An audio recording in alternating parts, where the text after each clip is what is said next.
Hello everyone. Today is 25th of August. Now it's about 5 o'clock in the afternoon Moscow time. I'm Levan Gudadze and this is our traditional Sunday live stream community chat. Basically, first of all, community chat, although during the stream, of course, I will share some news from Russian media and the Russian media outlets in this stream, and of course many things. As I mentioned a few times before, I am streaming through VPN because access to YouTube is too slow, just too slow. And sorry if there is any delays or technical issues. There may be some problems with the buffering, but hopefully sound, at least sound is okay, I hope.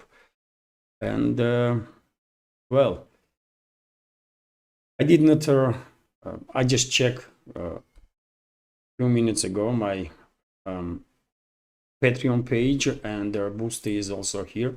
I did not have any questions today from this. I will be active in the chat, and if you have any question, dear friends, if you want to discuss any topic, you can just write about it. Just put capital Q before a question, or maybe entire topic in capital letters, and I will notice it. Dave H is commenting there was no buffering this morning. Thank you, Dave. That's because morning's video was uploaded one, and this one is a live stream. I am streaming right now. Whenever it's uploaded video, there should be no issues with buffering. If YouTube is not experiencing some technical problems, but live stream is a bit different because yet again I'm streaming through VPN, and right now I did not see no question in the chat, so therefore I will go through some news straight away. Or question I see. Will Wilder Beast is asking, can Nord Stream be repaired? Theoretically, yes, of course. Theoretically, it is possible, and I know there was even some initiatives to on the initial stages after several months when this pipeline was attacked. There was initiatives on this topic to rebuild the Nord Stream pipeline, but at this point we all understand that it's not going to happen, at least until Germany will have a really German government, not the puppets of Washington, truly German government that really cares about German interests, German people, because current regime in Germany, Scholz, Bolz, and the rest of the idiots, of course, they're not gonna even discuss topic of rebuilding Nord Stream pipeline, despite the obvious fact that due to lack of energy, relatively cheap energy from Russia, including gas, German economy is struggling to compete on the world market, and many companies in Germany, and we are talking about hundreds of companies, are moving their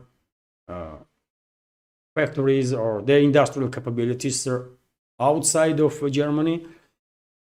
Some are moving towards global south, some towards North America, which definitely not helping Germans' economy, which is on verge of recession, or some may argue even in recession right now. So technically speaking, yes, pipelines can be rebuilt, but there is no political will on part of Germany at this point. And of course, right now, Moscow might also find itself in a difficult situation, even if there will be talks to rebuild pipeline, because who can Moscow trust?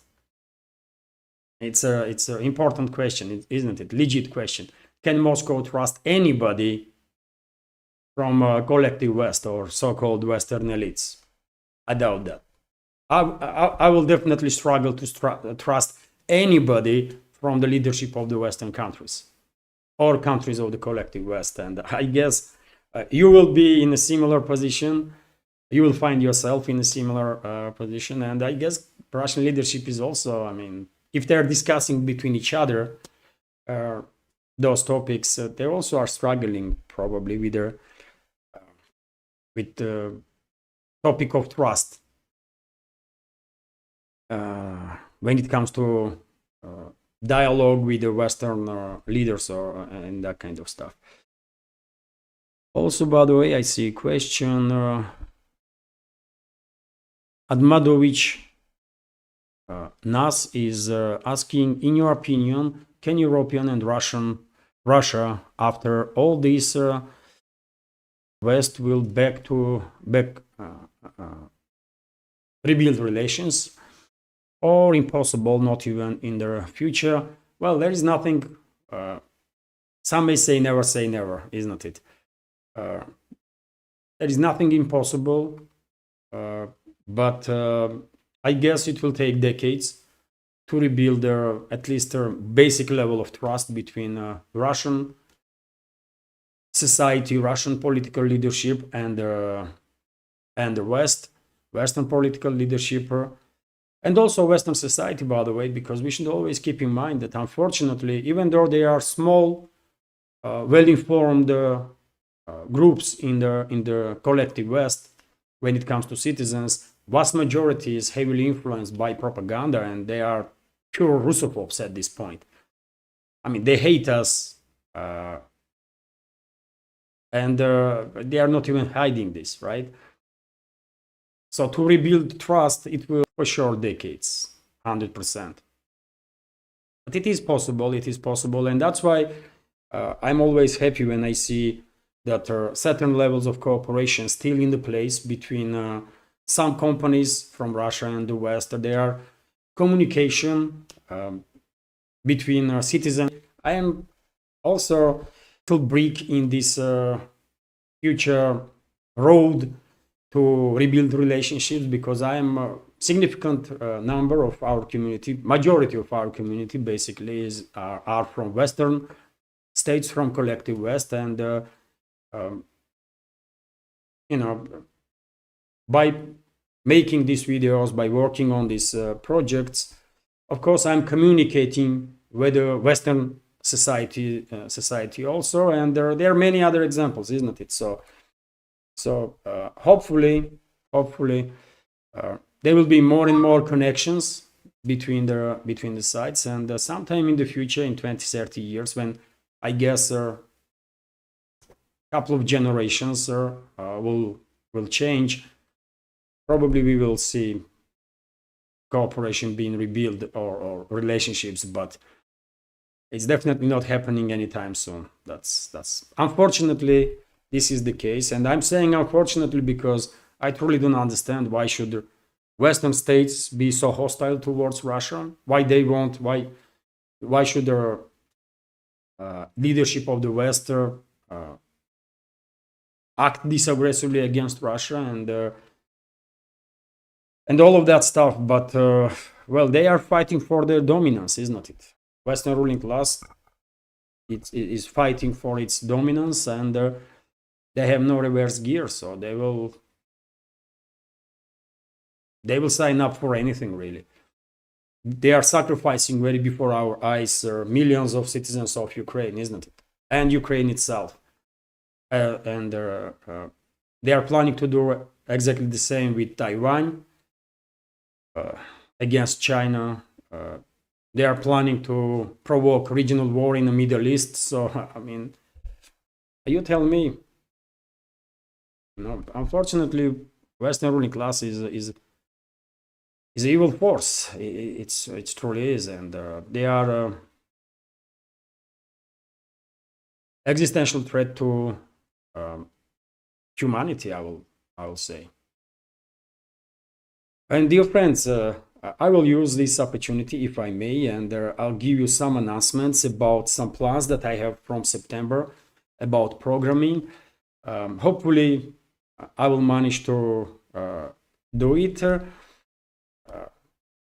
Difficulties, and well, first of all, I have idea to make my first updates in first half of the day from September, live streams And second updates, I want to make second updates like walk and talk videos, because some interesting background during their news updates. So because I'm in Moscow now, we just moved, as many of you know. Of course, I will use this opportunity to record. On Sundays, we will have community chat here on YouTube. So hopefully it will work out. Also, I have some updates for Patreon page and the Boosty page. I already start making this behind the scenes videos. Unfortunately, I wasn't able to upload it yesterday or day before, but I'm going to do it today for sure. And my idea is to make the short 5-10 minutes videos about my day from Monday to Friday and upload this on Patreon and Boosty. Something different, and hopefully community will find it interesting. If I will, if my idea, how I see this new program will work, okay. And what other announcements do I have? Also, I want to make additional programs on Patreon and Boosty about architecture of Moscow, because there is so many great buildings that have a significant history and are marvels of architectural art, if I may that way. So that's going to be additional program to Streets of Moscow. And also I want to make another program, series of videos about Moscow's parks and squares and that kind of stuff. So hopefully it will be also nice, because Moscow is a very green city, by the way. You might be surprised how green Moscow really is. Sometimes when I walk around, I think administration of the city used square meter in the city to plant a tree or something, and it's good. It's all good, by the way. That's why Moscow is one of the best cities for living. Maybe a bit expensive, yes, but still, in terms of infrastructure, Moscow is definitely on top. So this is some of the announcements about programs that I want to start making from September, and I believe there are some more, but I'll share that additional other live streams. And now let's get back to chat, and I see a question. Philippa C is asking, why did you move to Moscow? Will life be easier for you and your family? Well, we were living not far away from Moscow, dear friend. We were living in Dmitrov for last several years. But point is that my older daughter is in a university now on Faculty of Journalism. And from Dmitrov, I mean, it would be hard for her to move from Dmitrov to university, to go every day. It's a 2-hour journey at least to go to university, then whole day study and practice, and then 2-hour journey back home, few hours rest, and I mean, you are repeating the same stuff. And therefore, in this regard, otherwise we will stay in Dmitrov, by the way. I love Dmitrov. It's a wonderful, nice, very cute city, and I made quite a number of videos. Very important point that I may be wrong on that, but I believe level of education in schools in Moscow probably are higher than in the Moscow region, which is also good because my younger daughter is in a school.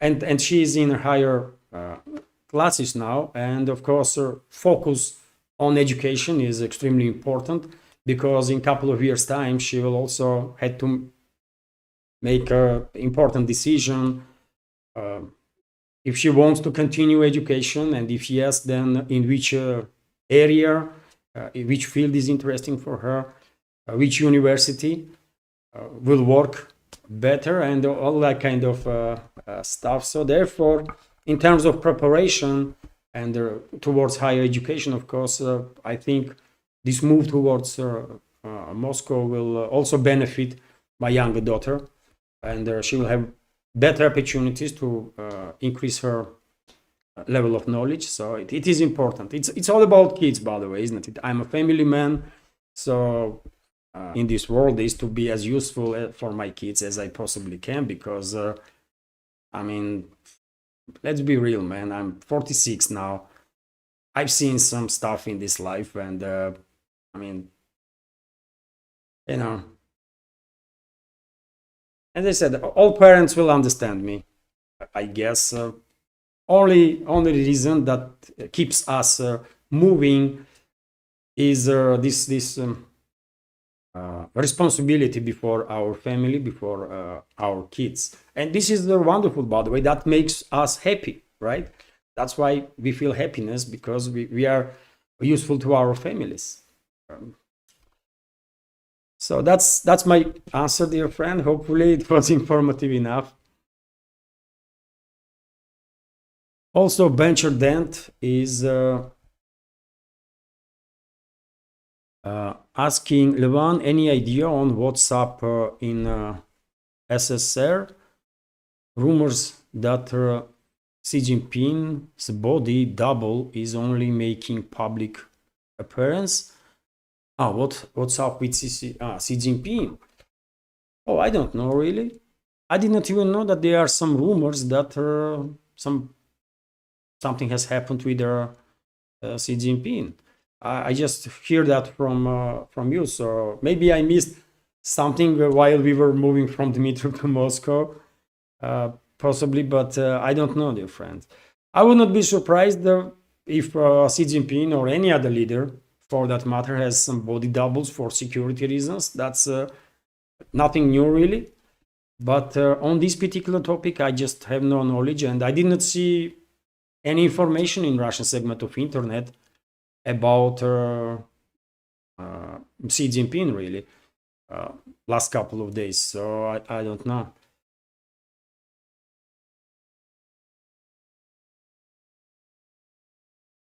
But if community will be okay with these technical issues during the streams, then I will continue. I mean, we just working with what we have, isn't it?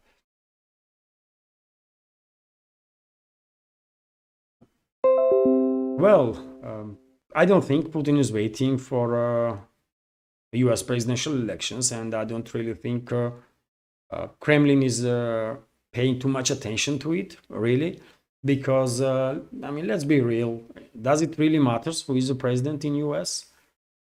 Last 3.5 years was not enough for all of us in this world to realize that decision-making process in US is not really dependent on elected officials, but on some shadow forces that are pulling the strings. I mean, let's I mean, just take a look at the Biden, by the way. I mean, he really barely recognizes himself, right? And obviously he is not a decision maker of anything, really. Maybe he is choosing what kind of ice cream he wants to eat, but probably that's about it, you know. So therefore, I mean, if you were, because it just don't really makes much difference in terms of optics, in terms of propaganda, in terms of rhetoric. Yes, there might be differences, but in terms of real politics, it don't really make difference. So therefore, I don't think Putin is paying too much attention to U.S. presidential elections. When it comes to Russia's retaliation, I know nowadays there are so much talks, isn't it, that Russia is planning some bigger retaliation for a Kursk invasion of the Kyiv regime and the NATO. As I said, it was yesterday, isn't it? As I said yesterday or day before, I was a bit surprised to hear from so many big channels, by the way, that Putin might retaliate on 24th of August because it's Independence Day in Ukraine and that kind of stuff. And I was surprised, man. I mean, why? Why would Putin retaliate on 24th of August, when there are so many delegations from collective West especially. What is the point of that? Anytime soon, or at least the next couple of days. You may ask why Russia is restricting itself when it comes to forceful response to the actions of the Kyiv regime and NATO in the Kursk region. And well, I don't know, dear friends. I don't know the answer. All of us would probably act differently if it was up to us, but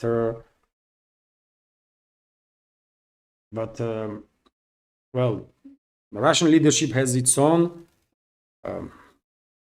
strategical plans, and they are acting on it, right? And I guess they know how, you know, which way to go right now. But I don't think Russia will target, for example, decision-making centers of the Kyiv regime or leadership of Kyiv regime, because if Moscow wanted to, leadership of Kyiv regime would be eliminated in first 24 hours of the special military operation. So it was not done then, and I don't think it will be done ever. And yet again, I don't know. I also have questions, dear friends. If you think I understand everything or I support everything that Kremlin does or does not, no, it's not. This is definitely not the case. I have also many questions, and there is not enough answers. But I mean, it is what it is, isn't it? So I don't know what Putin is waiting for. I have no idea, really. But I can tell you that when it comes to this Kursk salient, this area that is temporarily occupied by Kyiv regime forces, well, it's a trap, isn't it? At this point, it is so clear that it's a trap for last more or less capable brigades of the Kyiv regime. And once Russian side will take care of those brigades, which is absolutely inevitable, then you tell me how on earth Kyiv regime's force is gonna be able to maintain defense lines anywhere on a line of contact.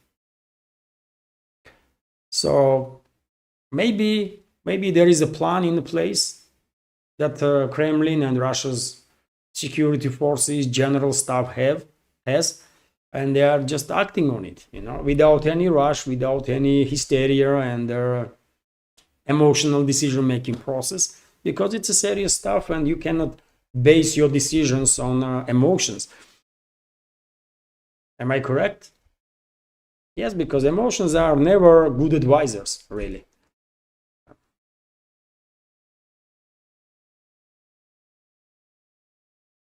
Venture Dent is asking, is the Russian forces going slow in Kursk due to nuclear power plant there? Well, dear friends, when it comes to Kursk sector, once again, I reported today that there was a POW exchange, right? And 115 Russian POWs that were captured in the Kursk region, and these are mainly conscripts, back to Russian territory. So, of course, this exchange did not happen in 1 hour. There was talks between the sides, right? And these talks probably were taking place for the last couple of weeks at least. And maybe one of the reasons why Russian side didn't obliterate invading forces straight away is that there was these negotiations in place. That's a possibility, isn't it?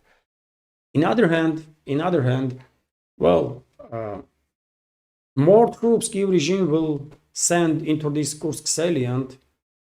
Opportunity they will have, Zelensky and his associates will have to strengthen their defense lines on other sectors of the front line.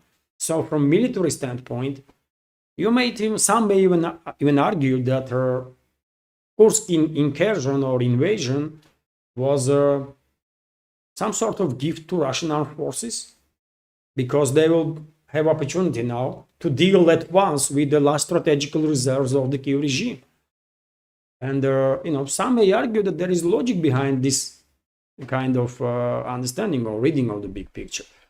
So I believe there are some strategical reasons why Russia is not deploying some massive forces into Kursk salient area to reestablish control of the borderline immediately.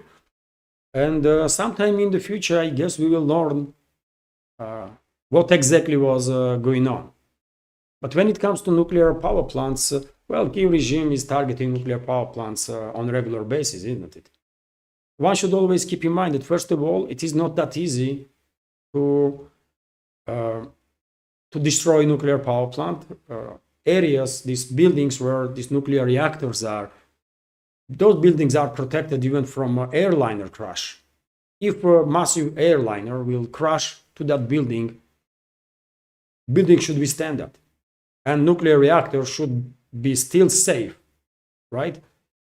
And Zelensky's regime knows that, and that's why usually they are targeting cooling systems, right? Regularly. And Kursk nuclear power station become under fire of the Kiev regime just a couple of times recently, but receiving information that power lines were damaged that are supplying with electricity Zaporozhye nuclear power station. And one may argue why they are targeting not the buildings themselves where reactors are, but the power lines. And point is that these power lines are providing with electricity cooling systems, cooling infrastructure of the nuclear power station. And if there is any trouble there, then of course, even these spent nuclear fuels, by the way, are generating heat, significant heat. And without cooling, they will, at some point, they might start melting, right? Which may cause, unfortunately. But right now, I guess Russian militaries also see, unfortunately. But right now, I guess Russian militaries also see that this Kursk salient is a trap for all newspapers and magazines that are working in the field of news and politics and economy are sharing information about situation in a zone of special military operation and also in Kursk region. So it's a number one topic, by the way, I will argue, for sure. And society, of course, pays attention that this country is engaged in a large-scale military conflict because life is peaceful. I mean, with the exception of borderline regions that are bordering the so-called Ukraine, the rest of the Russia is living like usual. Life is peaceful. People are going about their own business, and you may not even notice that yes, this country is engaged in large-scale conflict, but it does not mean that people are not talking about special military operation or are ignorant. No, people are paying attention, obviously, and people are very supportive of Russian armed forces. Vast majority, by the way, vast majority of public is very supportive of Russian armed forces. That's for sure, by the way. And bunch of Dent is commenting, guys, please hit the like button. Yes, if you can, dear friends, please click the like button. Let me see how many of us on a stream. It's right now it's only 92 of us on a stream and 98 likes. Oh, number dropped to 89. So well, I might make a shorter update today, shorter video, because of this issue of with the but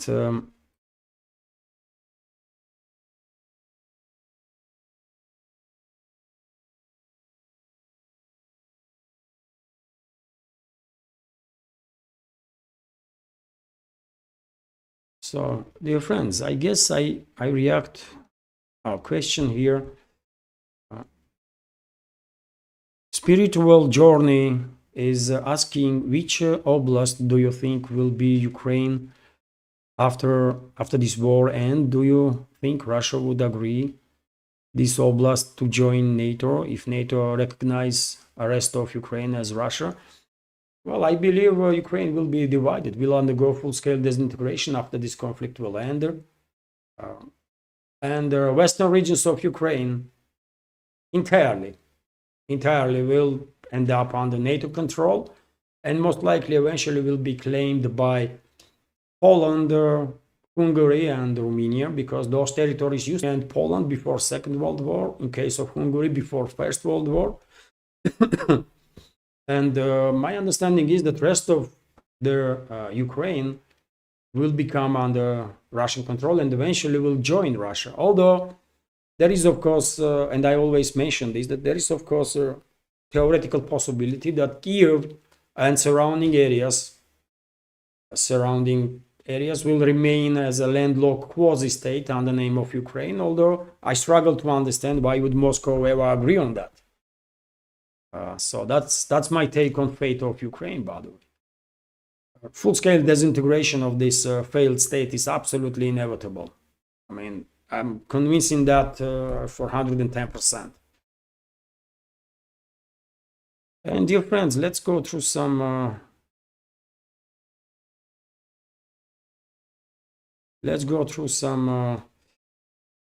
additional news. And EU is to discuss sending instructors to Ukraine, and Moscow vows retaliation. So Brussels is poised to take a major step in its support for Ukraine, with the foreign and defense ministers scheduled to discuss sending instructors to their country for the first time. And dear friends, this information, for example, like many others, in understanding, are clear indicators that the Western ruling class, Western so-called elites, are preparing the ground for occupation of the Western Ukraine.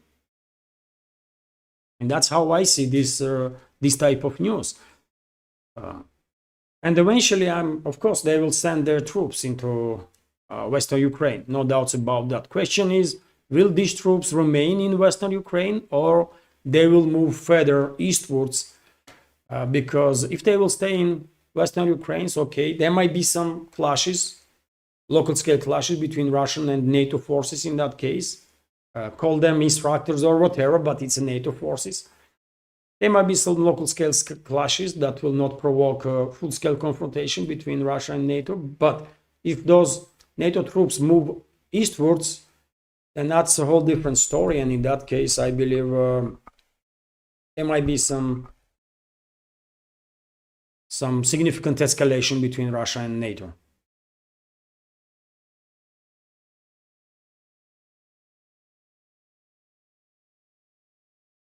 Buncher Dent is commenting, a new multipolar global south is the solution, and many third world countries are joining in. Well, as I said, dear friend, I mean, BRICS definitely is a foundational stone for emerging multipolar world, and there are queue of the countries. Dozens of countries are queuing in right now to join the BRICS, right? Why is this happening? Because those countries are not happy with what they see during this dominance era of the Western ruling class, right? They want more just world when they have more opportunities to defend themselves, to protect their own national interests, and multipolar world is exactly about that. So yes, it's a future, undoubtedly. This process cannot be stopped. This process just cannot be stopped. And dear friends, sorry if I miss your question. As always, I just forget to mention in the beginning that you can send your question through donation alerts during the stream only. And of course, I will check periodically and I will react if I see any comment.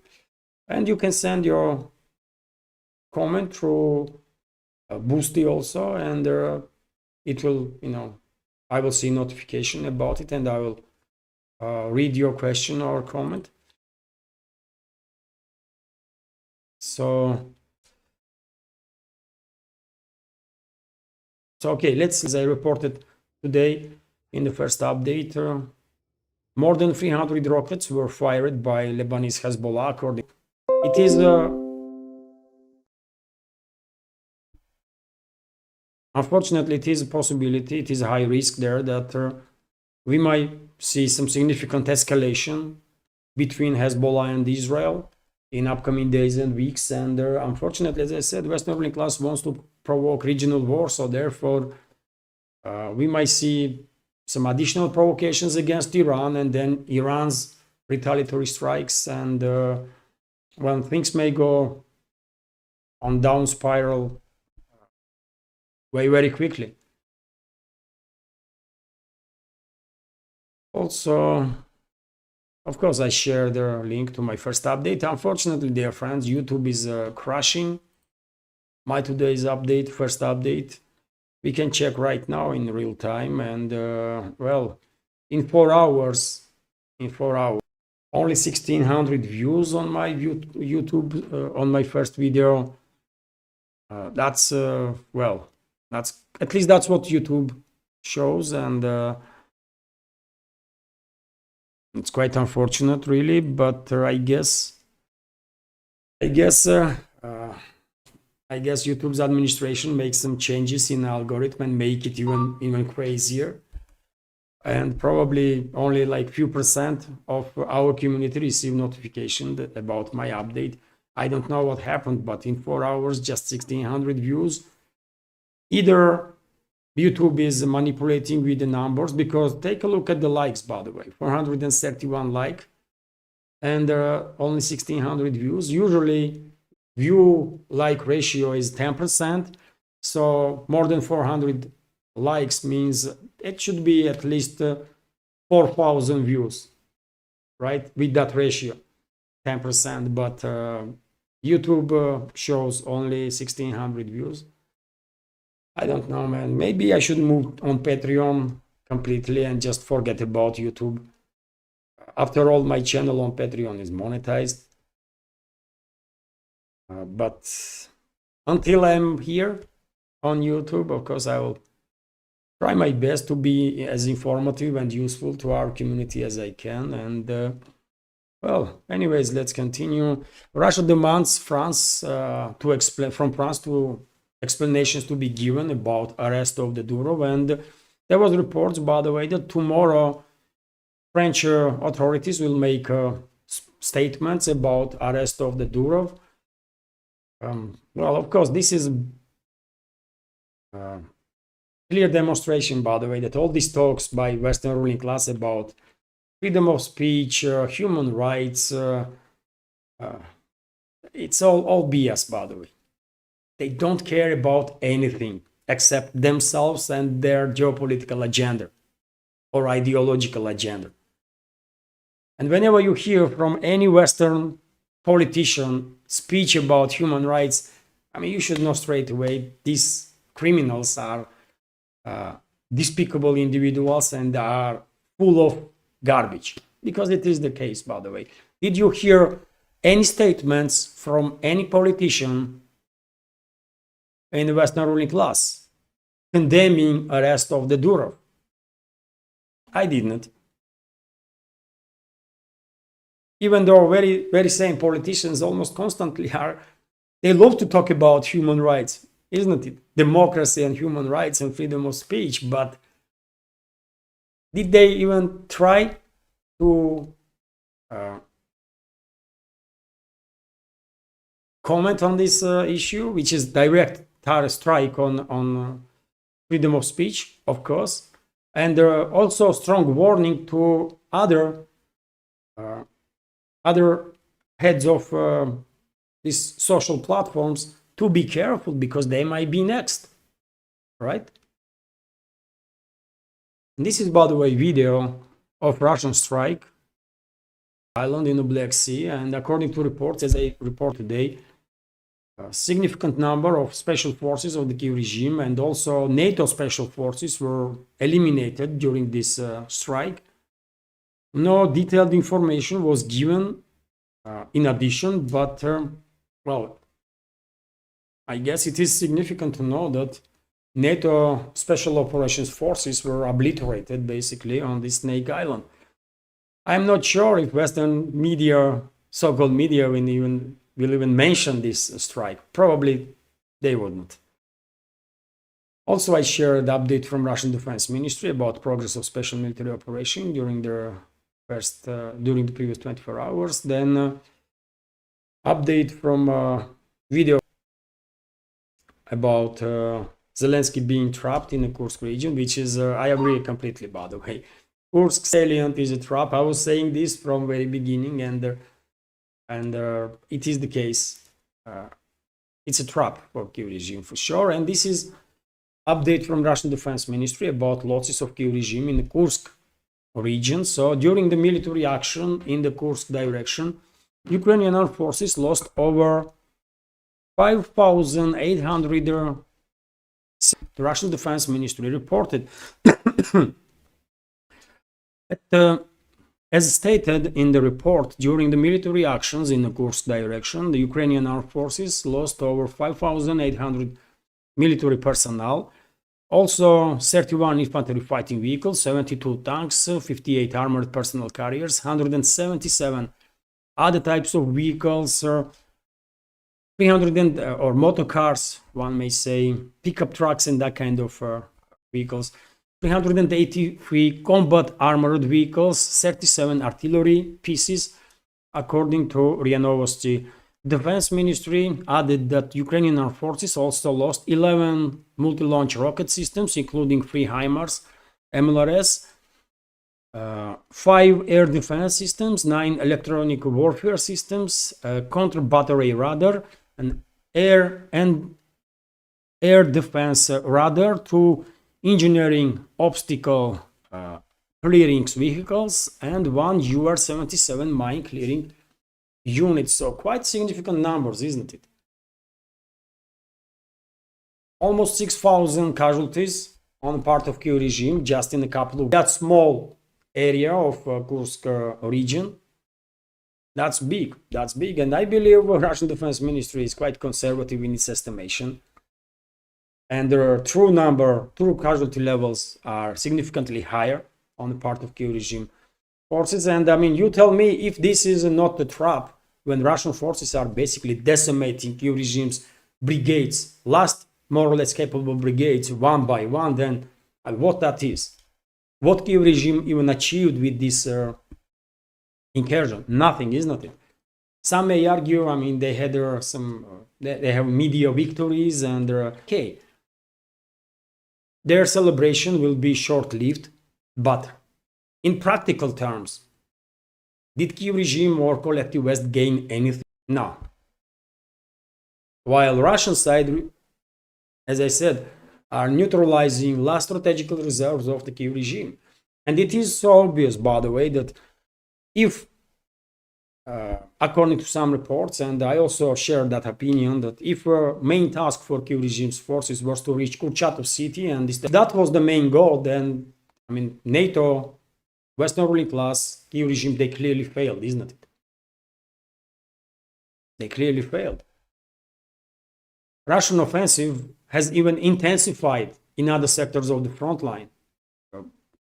First of all, on Pokrovsk sector of the front, where Russian forward units are just about like 7 kilometers away from Pokrovsk, and Russian recon and sabotage units, Russian DRGs basically, are operating in the vicinity of the Pokrovsk itself. Anyways, let's continue. Also, video, by the way, of destruction of yet another Kyiv regime's MLRS system, multi-launch rocket system, in Sumy region. And of course, these MLRS systems were used to conduct strikes in the Kursk region of the Russian Federation. And also, I shared video of this is compilation of destruction of manpower and military equipment of Kyiv regime during the last 24 hours. And well, that's it. Stealing from stores or shoplifting are sent to the front lines. Well, it is, first of all, thank you for your donation, and of course, many thanks for your question. Also on Boosty, I received a donation from Ruski Brat. Thank you very much, Ruski Brat, for your donation. No question or commentary here. But when it comes to question on Boosty, yes, it is true. It is true that Kyiv regime is sending on the front line or mobilizing convicts from the prison. And it's not just shoplifters and ones that were convicted of some I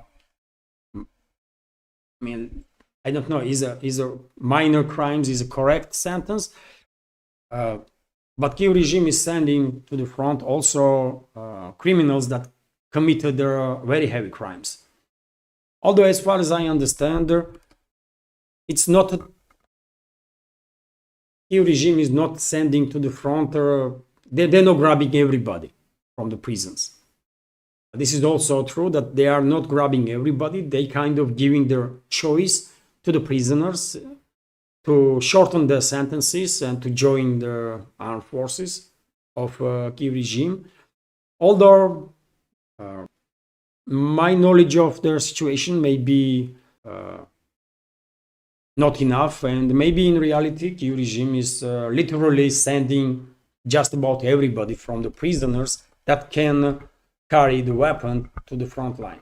But as far as I know, I mean, last time I read the news about it, it was saying that news was saying that prisoners in Kiev regime's jails kind of have given the option to join their military and shorten their sentences, or become free men if they will survive their trip towards the front line, or stay in jail. But yes, they are sending prisoners to the front, and this is not really that surprising. One should keep in mind that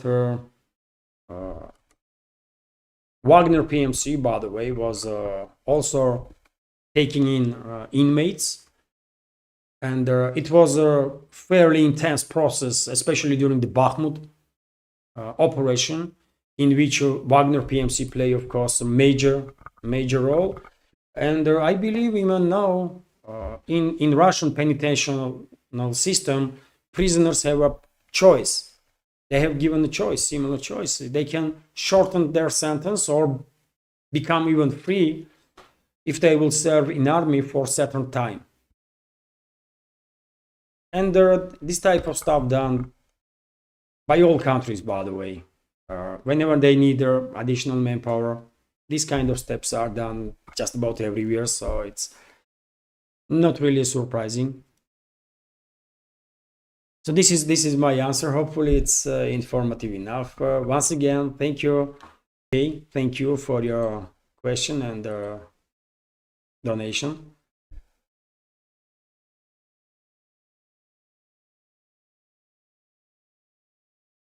Dave H is asking, is there a huge amount of newspapers? Oh, I already answered to this question, I believe.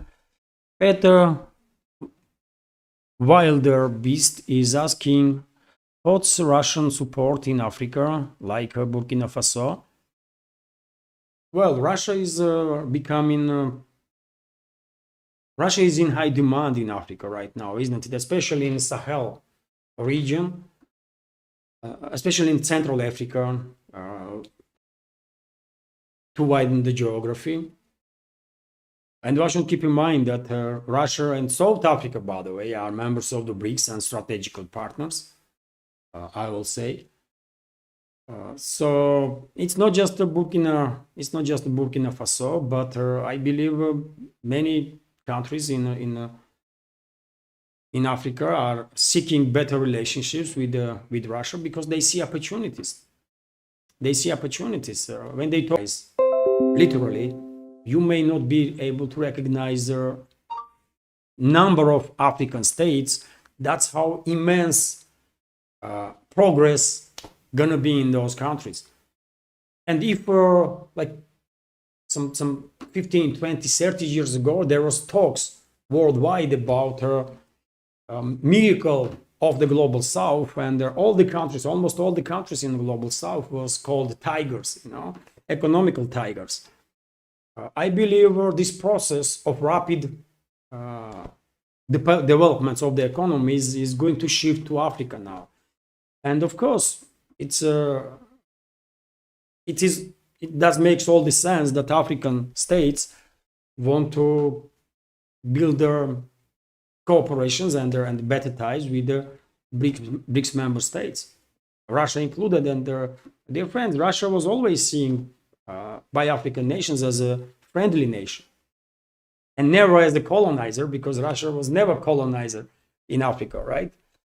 So this historical element is also plays, of course, a significant role.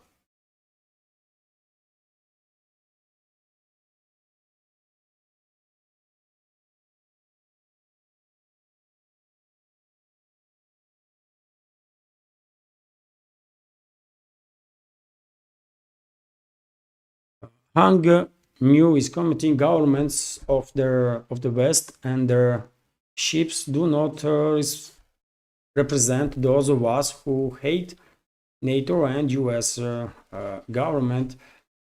Well, I'm always saying that there is a unfortunately just a minority at this point of well-informed people, obviously in the collective West states, that are on absolutely on the right side of history, and they are opposing all these crazy policies of the Western ruling class. But unfortunately, I'm quite convinced that majority of the citizens of the Western states are influenced significantly by propaganda, this Russophobic anti-Russian propaganda, and some of them maybe are still beginning to question motives behind the policies of their leaders under such influence that they are not even questioning nothing. They just are all in this military escalation against Russia, all in support of the regime without real, obviously, and even trying to, in many cases, are trying to influence their own societies. But yet again, how are you going to deal with this immense propaganda machine of the Western ruling class? I mean, all the media outlets, all the major media outlets that we know are tools in the hands of Western ruling class, right? All of them, with no exceptions, by the way. And if you want to have some better understanding of the situation in this world, where are you gonna go? In alternative media, right? Only way us as humans can try to get to some real news is to looking for alternative media outlets, alternative media, or independent media, as I call it, true media.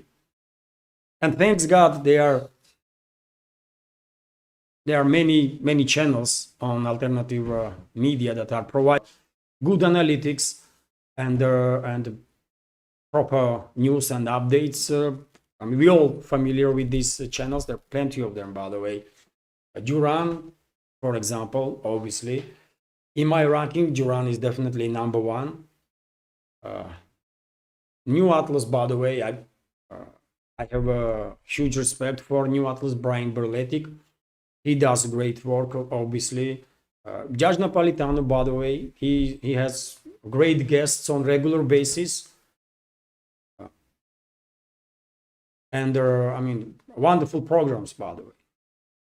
And so many others. I mean, under my videos, under my news updates on YouTube, you can see entire list of the channels, at least dozen of channels that I follow. And I definitely recommend those channels to everybody, because this is the only way we can know, what is going on in this world. And hopefully with my work, I will also of their community, and maybe sometime in the future, some other creator will also have a recommendation list as I do, and my channel will be put in that recommendation list also. That's what I'm trying to be useful, by the way, for a community. And I'm, first of all, I'm being real. I'm real. So, and I'm quite sure it is necessary. Everybody is talking about Russia, right? But there is very few channels that actually are in Russia, and very few creators that actually are living in Russia. I am one of them, right? Kursk is an expert, and he comments greatly on all the global developments in this world. undoubtedly. And every others, man. I hope I made the point. Patrick Lancaster is also great. He does great journalism, by the way, undoubtedly. And his channel is also in my recommendation list. Hunger Mew is commenting, Patrick Lancaster is the bravest journalist out there. He is embedded with the Russian troops in Donetsk in the battlefield. Yes, as I said, Patrick Lancaster does great journalism. And if some members of our community are not familiar with his channel, I mean, you can find it in the recommendation list under my news update videos, by the way. V is commenting, do you believe Russia is destined to win this war? Serious question. V from Dallas, Texas. I never had any doubts that Russian armed forces will achieve all the tasks that they have. Russia already won. And trust me, here in Russia, vast majority of the society had never had any doubts that Russia will emerge victorious from this conflict with the collective West. And that's how we see this conflict, by the way. And we don't really care what Western ruling class and Western propaganda is trying to, what kind of picture they try to paint. But in my personal opinion, this is a proxy war that Western ruling class is waging against Russia by sacrificing citizens of Ukraine and Ukraine. And if you ask me, I mean, Russia is already won. It's only formalization is left. But Russia already won this conflict. Western ruling class lost this proxy war. It's only formalization of this victory is left, which means that it's only a matter of time and the Kiev regime and Western ruling class will capitulate on Russian terms, obviously. That's my answer to you. Your citizens here in Russia will give you exactly the same answer because that's how we feel. That's how we understand the situation. You know. Nidish Kumar is here. Hello, Nidish.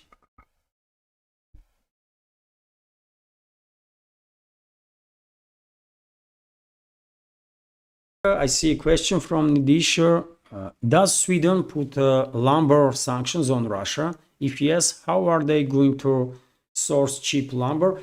Well, it's not just. I'm not that informed in specifically about Sweden. You know what? I mean, let's check right now in real time. Why not? Так, Швеция ввела санкции на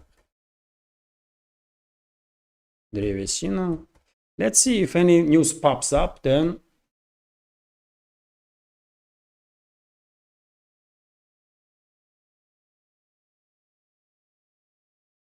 Find right now.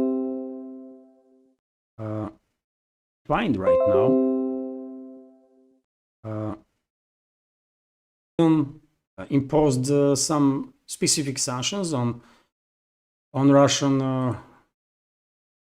timber, but they might. I mean, some craziness is happening in this world, and they could do it 100%. But as far as I understand, the EU has sanctioned several sectors of the Russian economy that was directly linked to their production of their wood, timber.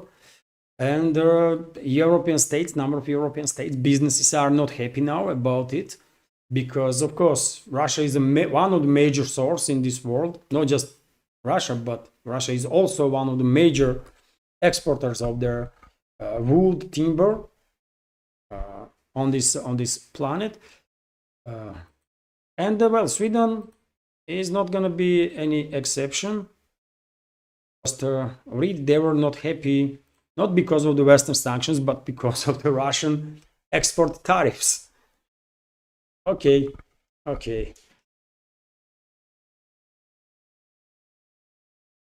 Well, I guess IKEA is a Swedish company, isn't it? I guess IKEA gonna become significantly more expensive. Or maybe already. You know. and they left Russia.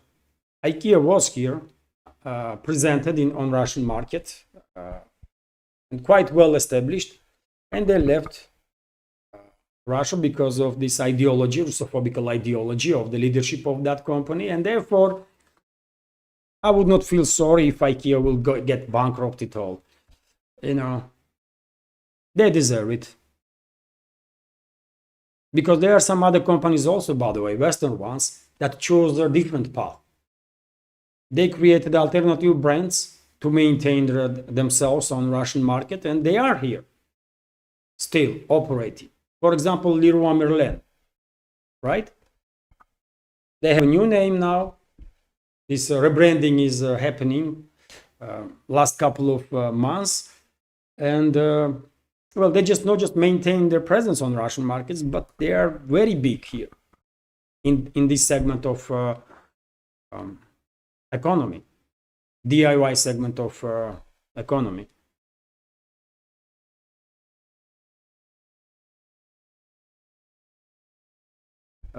Venture Dent is asking, why do countries blame their climate change while their actual culprit behind the global warming is a war? Well, I don't know. If you ask me, global warming, global cooling, it's natural processes that Earth is undergoing on regular basis. For example, many people may don't know, but last ice age ended only some 10-12,000 years ago, right? So before that ice age, there was a global warming that caused ice age, and now we are in an era when there is a global warming, which will trigger ice age, by the way, eventually after some thousands of years ago, not tomorrow or day after. It's a natural process on our planet. I'm not a scientist in this field, obviously, but I love to read whatever is interesting, and therefore I believe as a result of global warming and the melting of the ice, eventually Gulf Stream will be disrupted because too much of fresh water will end up in ocean, which will cool down overall temperatures of their ocean, and disruption of this Gulf Stream, which is a warm water, right? New ice age will start. Possibly, but yet again, let scientists speak about it. I'm definitely not an expert in this, and I don't know how big of a role humans are playing in a global warming. I'm not at all convinced that humans are powerful, or human technologies are that powerful that can influence our Earth and processes, natural processes on the planet. After all, we should keep in mind that we are not even a first type of. Angimio is asking, Levan, do you know where we can get Russian burgers? Best burgers I ate as a kid in the 1970s. Oh, you're talking about cutlets, though. We call it cutlets here. Well, outside of Russia, you might try Russian restaurants or restaurants from former that represent cuisine of the former Soviet republics. But I don't know really. You should come to Russia. Just come to Russia, by the way, and Also, question Nidish Kumar is asking: does Russia have thorium-grade nuclear reactors? Well, that's a quite specific question. I don't know about it. Nothing really, literally nothing. I know thorium can be used as a weapon to create. If I'm not mistaken, thorium can be used as to create a nuclear weapon that will not be as destructive in terms of radiation than convenience that currents that are mainly based on plutonium in reactors, right? This is a byproduct of there are some processes in a reactor. I don't know about that, but probably yes. Reactors, isn't it? It's a fission process is happening when atoms being split in reactors, and it's only a matter of time, and we will start creating fusion reactors when atoms will fuse together, releasing huge amount of energy. But I mean, my knowledge in this field, by the way, is Russians building it. Spiritual Journey is asking, after Pokrovsk, do you expect advance towards Dnipro River or towards Kramatorsk and Slavyansk? Well, I want Seversk salient to be shut down by Russian forces because if you take a look at the map, unfortunately, dear friends, I cannot connect with YouTube, but we all know, we are more or less familiar with the map, and I believe it is necessary to shut down that salient around Seversk to secure flanks of the Russian forces in Slavyansk-Kramatorsk direction, and therefore Russian offensive in Seversk direction. But this was my understanding from since the Avdiivka. Once Pokrovsk will be liberated, I think Russian troops will focus more on Seversk direction. Although who knows, dear friends, obviously Russian general staff don't share the information with me, but Seversk, it is necessary to have control over the Seversk and surrounding areas to secure your flanks during the offensive towards Slavyansk-Kramatorsk, in my understanding. Although one should keep in mind that after Russian forces will neutralize this invading formations of the Kiev regime and the NATO and the mercenaries into Kursk region, in fairly short time we might see some very rapid decline in defensive or military capabilities of the Kiev regime armed forces, and at some point maybe even full-scale collapse. And therefore probably it is possible, absolutely possible, that Kiev regime will be forced to capitulate in a relatively short time. So therefore there will be no military necessity to conduct offensive operations towards some big cities, by the way. And I hope that's exactly what is going to happen. I hope Kiev regime will capitulate in relatively short time, so there will be no more casualties and no damage will be done to infrastructure that was built and will be rebuilt by Russia, because people have to go back to their homes, right, after this conflict will end, and they have to have all their necessary conditions for decent living.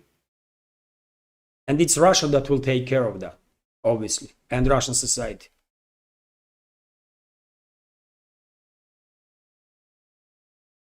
Nidish Kumar is commenting, I think most valuable resource in the future will be water. Yes, I mean, water is already generating quite tensions on geopolitical scale. Just take a look at the relationships between Ethiopia and Egypt. Countries are almost went to the war because Ethiopia is building already basically a huge dam on the Nile River, right? And Sudan is also not happy about it, obviously. And so therefore, and there are many other examples also when water already played significant role on geopolitical scale. But yet again, there is the oceans, by the way, right? There is the oceans, and desalinification process is already known. It is a bit expensive, yes, but it can be done. And Israel, by the way, is leading nation in this regard when it comes to desalinification of their ocean water or seawater. And I think this is the way to go, really. I mean, technology is there, and with there should be no issues with the water. But yet again, uh, you have to have, as I said, I mean, good management, good investments and management. Without it, and many countries have none of it. No good management, no investments. And therefore, yes, I agree with you absolutely in this, that water gonna be, it is already a huge huge resource and are priority for many countries. Venture Dent is commenting, thank you Levan and community for your time and this chat room. It's a good night from India. God bless all. Thank you, dear friends, for your activity, for your attention and support, for your questions. Always pleased to see all of you, dear friends, in the chat, and I'm getting more and more familiar, isn't it? And I guess all the members of our community feel the same, because when you exchange opinion once, twice, like 10 times, you get the feeling like you are becoming kind of news update, pure news update. It's, I mean, you just talk news, but this is just conversation, by the way, friendly talk, basically. So it's all good. Thank you very much. And also, dear friends, it's already 1.5 hours, so I have to end this live stream. Also, first check on Boosty and also on donation alerts, nothing. So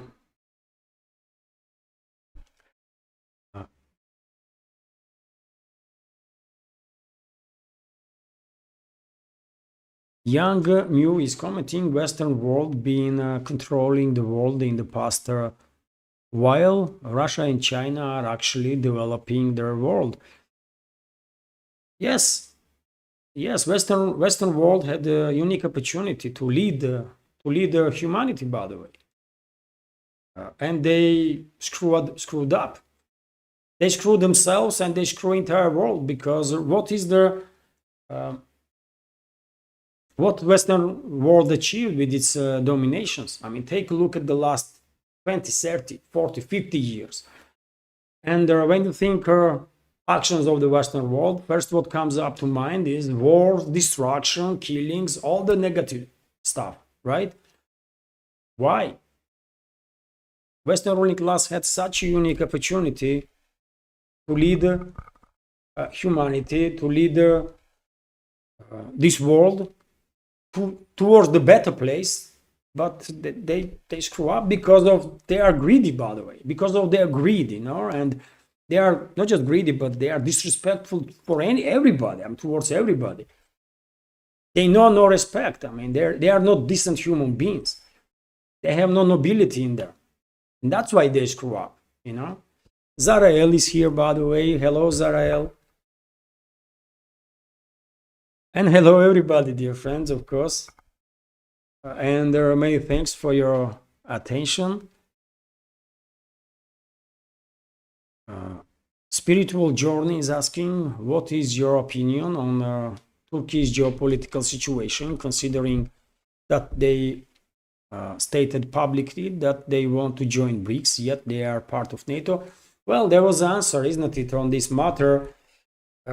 Country cannot become a member of their, and Turkey wanted not just to become, and wants, as I understand, to join not just BRICS but also Shanghai Cooperation Organization, and there was already statements on this regard that NATO member cannot join Shanghai Cooperation Organization, and I believe BRICS also. So if Ankara is serious about it, then they have to reconsider their policies, including in terms of military cooperation with NATO. But yet again, by the way, I was and I'm still a bit skeptical about Ankara's bid to join BRICS or Shanghai Cooperation Organization, because I'm not quite sure that opposition in Turkey are on the same page. And when it comes to Turkey, because definitely New Delhi, by the way, or Brazil, or Moscow, other capitals of the BRICS member states definitely don't want to see similar story as we see with Argentina. When one government applied to join BRICS, Brazil was lobbying Argentina, and therefore other members said, okay, I mean, we will accept you into BRICS. And then there was elections in Argentina, and for whatever reason, people of Argentina decide to support this crazy Milei or whatever his name is, and he turned around Argentina for 180 degrees, and he wants to be now, I don't know, puppet of Washington, and as far away from BRICS as possible. So definitely we don't want to see similar stuff happening with Turkey, right? So therefore, until political establishment in Turkey in general and public will be on the same page that they want to join BRICS, Shanghai Cooperation Organization, and be active member of this emerging multipolar world, until that, BRICS will be cautious, very cautious with Turkey. That's my understanding. But from a Turkish standpoint, if I was citizen of Turkey, points joining BRICS and Shanghai Cooperation Organization, for example, because one should keep in mind Turkey has applied for joining European Union for the last, I don't know, 30 years or something. And how insulting it is that Turkey still not a member of the EU. Turkey was used by NATO, by EU big time. But when it comes to accepting Turkey into EU, well, they have a problem with that. And this is attitude, by the way. And Turkish leadership, political class probably knows that Turkey never going to become a EU member state. And European so-called political elites will never respect Turkey or Turkish leadership, right? While relationships in the BRICS, by the way, different. BRICS is based on bilateral respect, bilateral relationships, cooperation, and so on. And therefore, if I was Turkish citizen, I will say, you know what? I mean, why we need this NATO, and why we need to be some sort of client state of EU or US if we can join BRICS, biggest emerging economies in this world, and be member of the multipolar world and benefit immensely by cooperating with these huge economies, right? So from economical point of view, I mean, Western world definitely cannot compete with the BRICS, by the way, or Shanghai Cooperation Organization. But yet again, because of the influence of the Western secret services, Western so-called elites on a class, and also Turkish military, by the way, which is also a big point. Because of that, if it was up to me, I will take a cautious approach with the with Turkish bid to become a member. It's quite disturbing. I'm gonna check out this live stream. Maybe I missed this information, but I did not notice any such a report on Russian media. But this is very disturbing, by the way. If some criminals manage to got their hands on missile launchers and anti-aircraft guns, this is crazy. This is crazy, man, and extremely dangerous, because Pakistan is a nuclear power, right? So that's quite disturbing news, and then definitely highlights that Pakistani security services and armed forces are in not in their best place right now, and well, they should deal with it, because yet again, Pakistan is nuclear power, and therefore entire world has interest to make sure that Pakistan is stable and predictable. Thank you for the news, Nidish. I didn't know about it. I can check right now. How did I miss this? I mean, I don't know. And I did not see this news not just on media pages, but also I did not see it on Telegram channels, unfortunately. But I will check on after live stream, and if I find any news, I will report about it in tomorrow's update. You know, because it's serious stuff, though. And Pamela is commenting, thank you, Levan, and congrats on your 30K subscribers today. Oh, thank you very much, Pamela. And yes, dear friends, many thanks to all of you. Many thanks to all of you. Our community reached 30,000 on YouTube, which is, which is unbelievable. Great. So yes, thank you all, dear friends, for this is our achievement, really, because it's us, isn't it? It's our community. So thank you all. And dear friends, Nidish Kumar is commenting. You can get this news directly from the. I'm gonna try to find out more on that after the live stream, and I will report about this tomorrow in the update. I hope I will find some additional news. And dear friends, let me once again just make sure that I don't miss nothing. Yes. Let me end this live stream, dear friends. Now, thank you all for attention and support, for your questions, comments. It was good conversation as always, dear friends. These live streams, Sunday live streams, this community chat is always great. Significantly less stressful that news update.